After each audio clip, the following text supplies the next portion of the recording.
In this video, you'll learn how to remove people from Slack.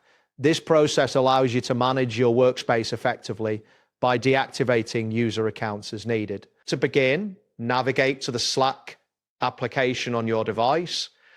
Ensure you are logged in with administrative privileges, as only admins can manage members. Once you have opened Slack, locate the channel named All One Feed or your relevant workspace. This channel will typically appear in the left sidebar of the interface. Click on it to enter the channel. Next, look for the admin option within the sidebar. This may be represented by an icon or labeled as admin.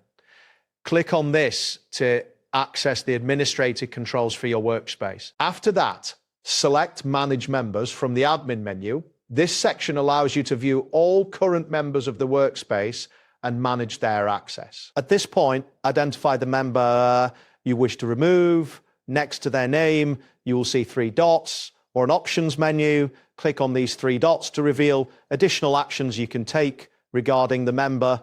Once the options are displayed, choose Revoke Invitation if the user has not yet accepted their invite. If the user is already part of the workspace, select Deactivate User to proceed with removal. You will see a confirmation message asking you if you are sure about deactivating the user.